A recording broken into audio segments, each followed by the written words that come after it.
So today we're working on a 2010 Jeep Compass, and the customer had it towed here because they said they couldn't drive it. ABS light, traction control light on the dash, traction control system applies the brake and cuts fuel delivery. Did a network scan on it, and there was a lot of code stored for camshaft position, actuator circuits, transmission loss communication with ECM, anti-lock brakes, number of codes related to the right rear speed sensor, performance, signal, erratic. I noticed the airbag light is on. There's an airbag problem, likely a open clock spring, driver airbag squib circuit. He didn't mention that, but I noticed that as well. So I actually scanned it, cleared the codes, and then I took it for a small road test while I recorded data. And what I noticed is the right rear speed signal very erratic, dropping out. As soon as this recording loads, you'll see what I'm talking about.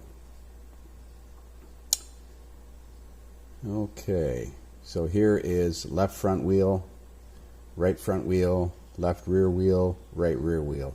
So during this situation, the speed sensor signal is very erratic, so the traction control system interprets this as this wheel is, or these wheels are actually spinning, because this is an all-wheel drive, and this wheel is not. So it applies the brakes to the non-spinning or the spinning wheels and cuts fuel delivery.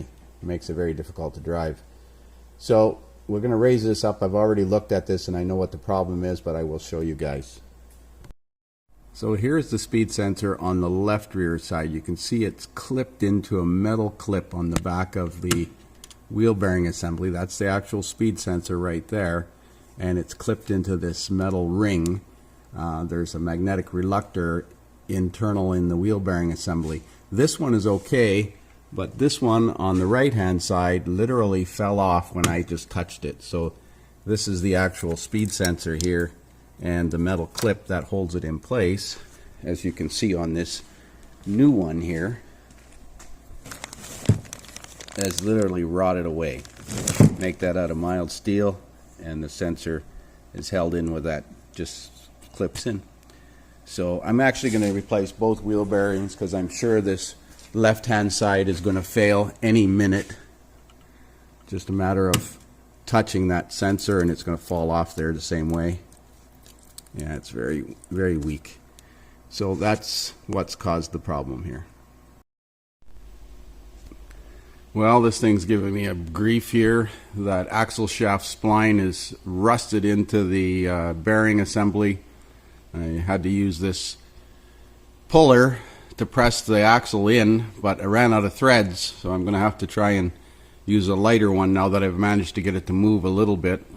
Maybe a lighter puller like that one there. I've moved it in about 1/2 inch. Okay, so I finally got those two wheel bearings replaced. They were kind of a bitch.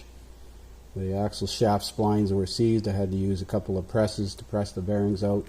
But nevertheless, got them changed. Got the wheel speed sensors reinstalled into the new clips and took it for a road test, and all 4 speed signals match now. Rise and fall nice and smooth, no more ABS or traction control lights. So this one's done. There is a problem with the clock spring. That's causing the airbag warning light to come on due to an open squib 1, but that's another repair for a later date.